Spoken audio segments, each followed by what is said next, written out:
This is Majin, and here's some comic reviews for you. We have some Batman, some Futures, some Justices, some Sinestros, some Sinning, some Electras, some X's, and some Spiders. So let us take a look here. Now, Batman Eternal number 7, overall it wasn't too bad. What we're seeing here is the battle with the mob bosses, and the Penguin is actually getting the short end of the stick on this one. So that part I like how it's at least moving. Then you have the pig guy, and then how Batman's like, they're playing you for a fool, and I'm like, I just go, really? It's like, why don't you just focus on something else other than the pig guy and let the pig guy go crazy? But I get that, what do you do? You have to choose a side. So I'm not really downing Batman for that. But if you had the family, maybe you could have sent Nightwing or Robin, but you don't got those people any longer. And the one thing that really made me just go, are you out of your freaking mind, was this scene right here. Basically, Batman captured all the villains, tied them up, and then the new commissioner's like, oh, no, no, no. Even though these are wanted people who have escaped, we will not take a handout from a superhero. Let them go. And I'm really, and nobody's questioning this. Nobody. And it baffles my mind. All it would take is just a little call out. Like, do you think that's odd? But they don't even do that. Not even the common courtesy. Future's End. Yeah. I was kind of bored. I'll be honest with you. I was really bored. And in fact, the funny thing was I read this thing, and after I read it, I could not remember what happened at the end.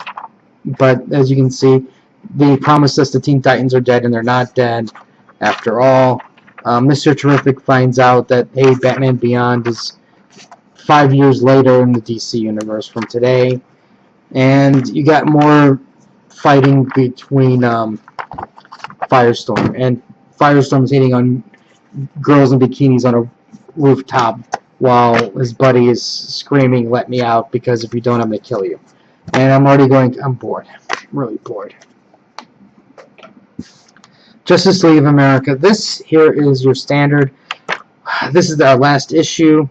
We don't really know what we want to do. We've already launched Justice League United. So what we're going to do is just update you on a lot of the key characters to show you what they're doing. And that's all this is. You have Martian Manhunter going crazy because he's trying to find Stargirl. And he's not getting the answers he's looking for, but yet Stargirl's with Trevor, who keeps going, oh yeah, I'd love to tell you that, but that stuff is classified information you need to know. But here's what Katana's doing. And I'm like, oh, whatever. Why are you even talking? Justice League. This here just kind of just proved in a way that the Justice League are a bunch of assholes. These are like a bunch of people who are like they really are on a higher platform than they don't want anybody in their club. Now, don't get me wrong. I understand it's Lex Luthor, but what about Shazam? They're like, we don't even want you.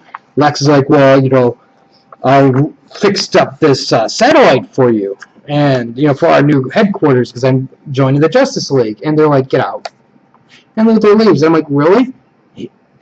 I mean, I understand it's Lex Luthor, but it just kind of shows that they are kind of dickish. The way their attitude is. I mean, granted, I don't trust him, but once they put him to the rope, it's like he seemed pretty darn sincere. Now, of course, since he didn't get what he wants, he's going to go to Batman because he knows that Batman is Bruce Wayne. And he figured that out at the end of Forever Evil. Overall, I mean, it's a decent read overall, but,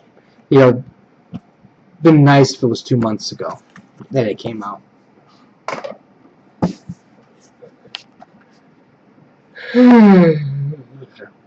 That's what I have to say about this. I was so freaking bored. This is your typical, hey everybody, nobody knows that Sinestro's a total badass, so we need to show how much of a badass he is, and as he takes out the Yellow Corps people and then destroys the ring, which is virtually impossible. to do by himself. And yeah, I kept telling you, I was really bored with it. Original Sin number 2. Who holds the eye? I'll be honest with you. I never suspected in a million years, who the masked or the person with the hood is in this issue. Never guessed it. I don't know if anybody could have guessed who the man is who's under the hood. And I'm not even going to show you. But anyways, okay, is this like what I'm not even going to call this a strong issue, because all it's really doing is it's saying, okay, we know something bad happened and we're on the case trying to figure it out.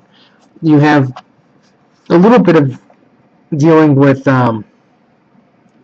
Ant-Man and Black Panther and the White Queen, and then you also have a little bit also with Doctor Strange and the Punisher in the other dimension.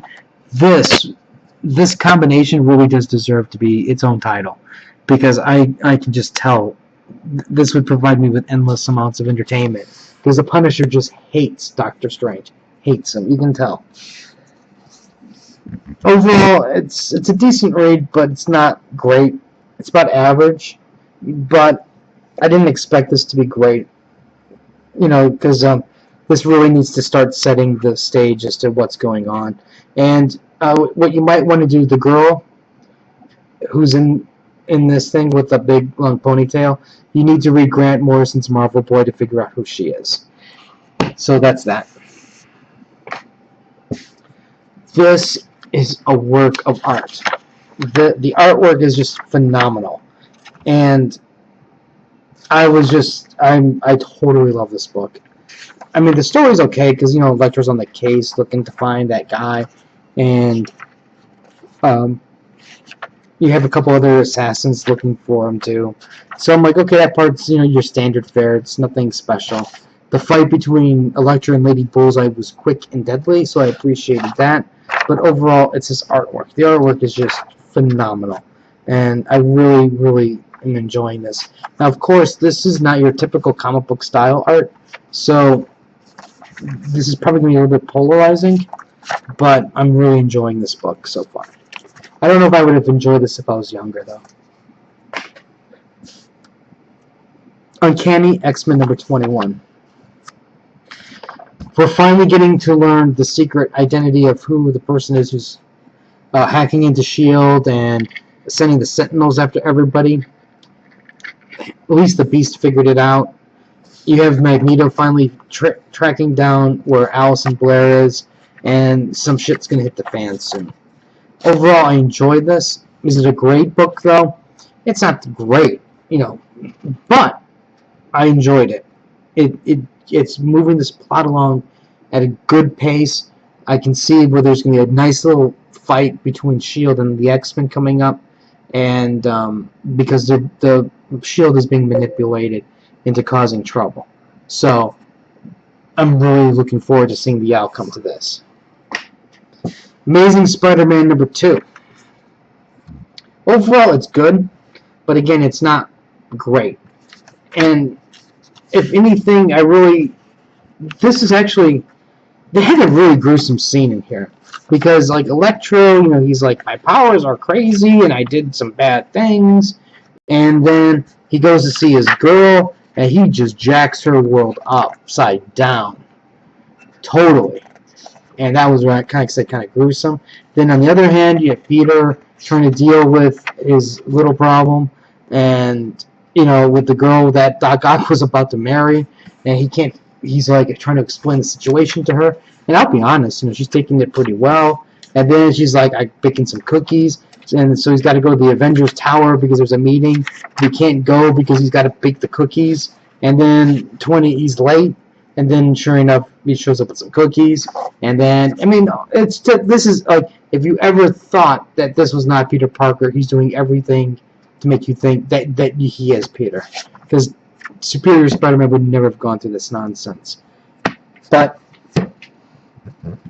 pretty much all this issue is doing is it's resetting everything, showing you what the world is, how the world is reacting to Peter, and how Peter's reacting to the world, and it's also tying in to a certain degree with the Fantastic Four, with the powerless Human Torch. So that was an interesting tie-in there. But I'm really looking forward to at least seeing what's going to happen with this coming up into the future. Anyways, those are some reviews for you. Let me get you some codes, because I know that's what you guys be wanting, some codes.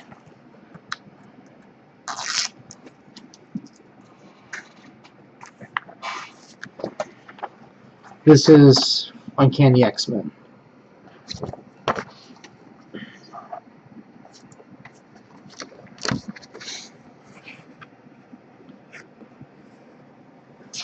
Ah.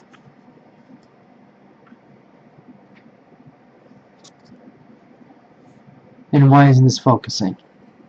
Come on, focus. There we go. Okay, now don't forget to like, share. I got the Facebook and the Crunchyroll anime reviews and the description box thing. Wasn't this? Yeah, it's a digital bonus. Here's Elektra.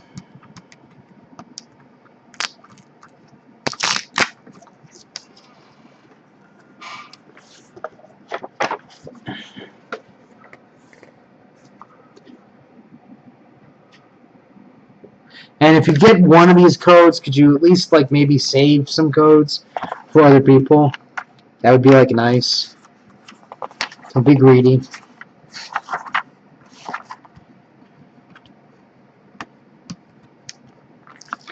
I will say this though about the villain in Original Sin. Well played, Marvel. Well played.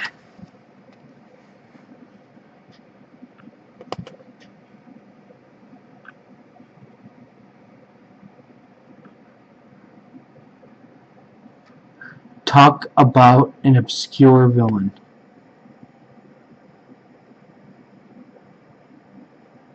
Come on.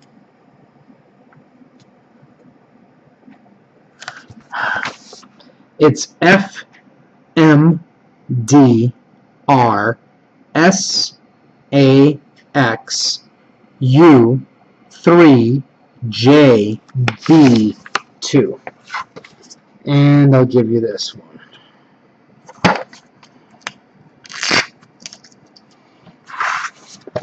Anyways, this is it for today.